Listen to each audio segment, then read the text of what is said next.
Hey Aquarius, this is Perrymore Tarot's daily reading for August. Okay, August 22nd, 2022. I swear if you guys flip through today's readings, every one of them had cards flipping out. This is for Aquarius last shuffle. Man, Spirit got so much to say. I guess this weekend was like a very fruitful one. So we have spirit cards here. We have the vast universe. We have your higher self, status quo, commitments flipping out. I think this is an energy of committing something, committing to yourself of a new normal, of accepting a certain way, something about yourself though. This is like making a promise to yourself that from here on out, I'm going to be this way. And we have fear and professional assistance. So there may be a fear or something here. Maybe a promise from here on out, I'm going to put in my 100% because I don't want XYZ to ever happen again. That's another part of it too. Okay, I'm seeing something like that. Wow, and then of course the candle would go out right now. So we have Seven of Wands here, and we have the Star. The Seven of Wands and the Ace of Pentacles would give me this energy of you're afraid that you're going to have to fight for something. Like you may have invested some time. That may be that energy. Like, it's not even that you're afraid. This is how you're acting. You may, because energy, right? So that may be how you are acting. This is the how. How you're going about doing it would be very, maybe fighting for it, defensive,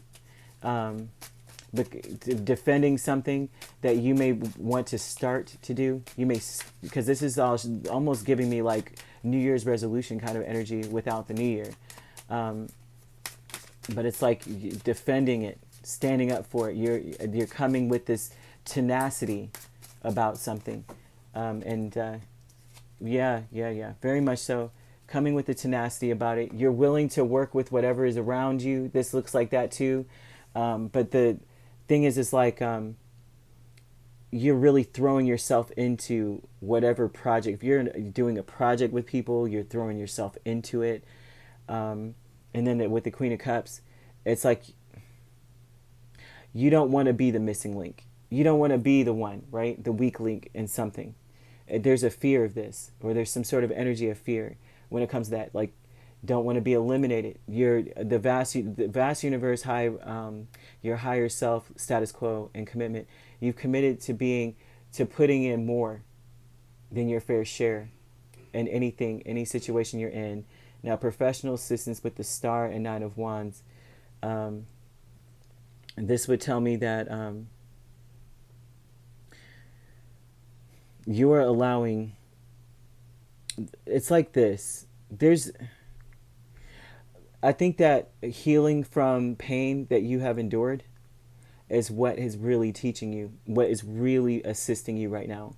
Is that realizing that you're healed or you want to be healed. It's something to that magnitude. Like healing from very painful stuff. Like the Nine of Wands would say to me that you had to cut feelings off and just fight to be wherever you are.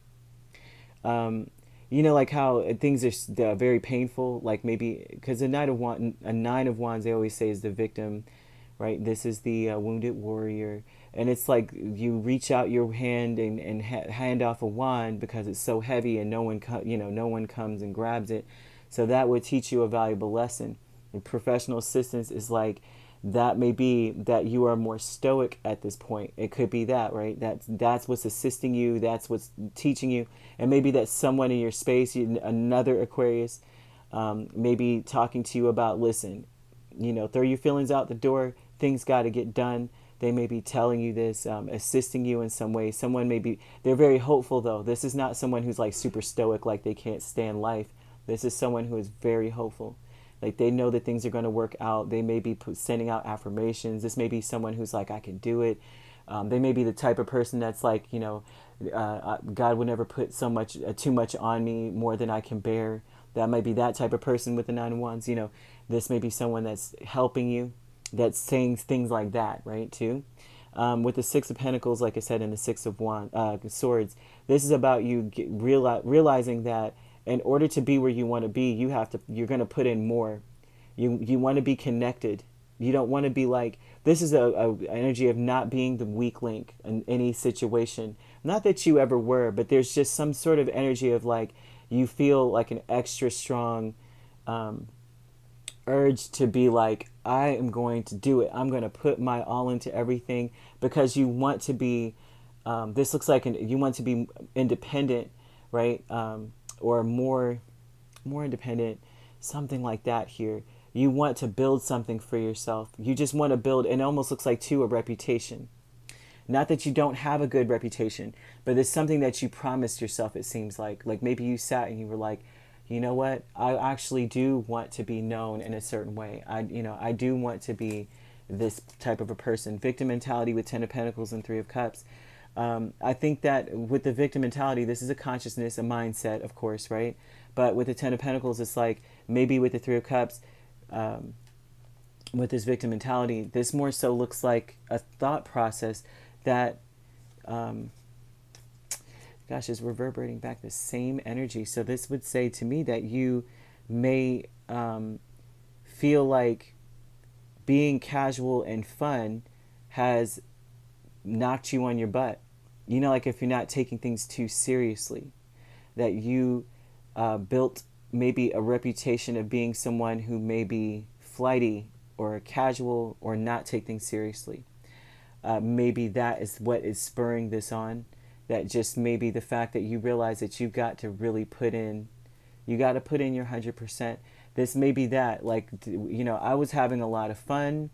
You don't take, you know, like material goods, although they say that you're ruled by Saturn.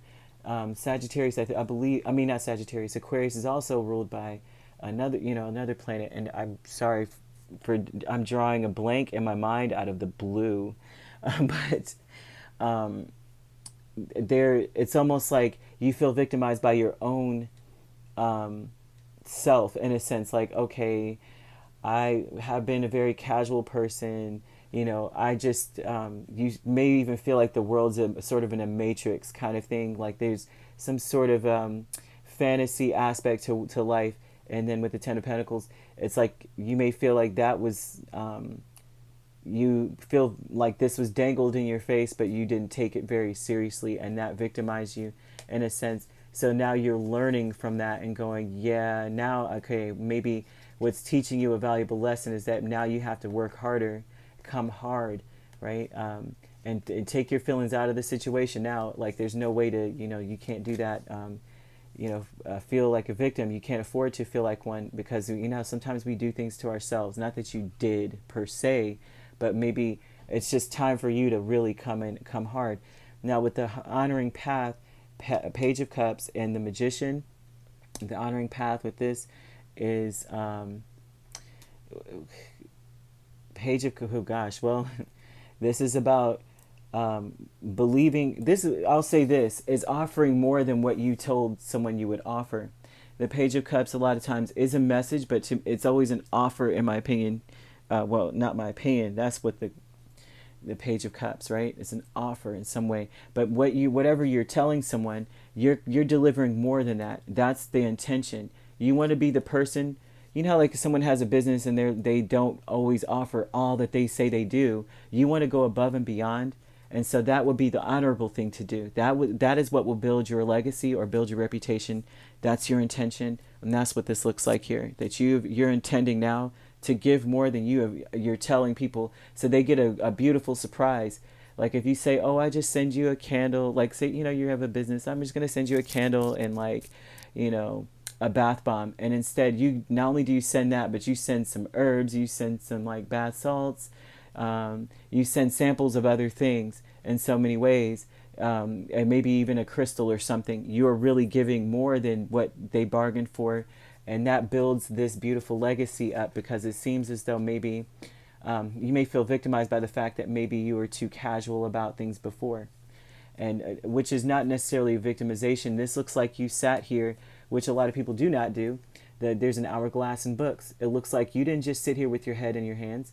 You looked down and said, let me read these books. Ah, I see what the problem is now. I have to persevere. I have to turn everything off and realize that all eyes are on me. And this is what it's teaching you, is that you've got to get yourself emotionally. This is not about emotions.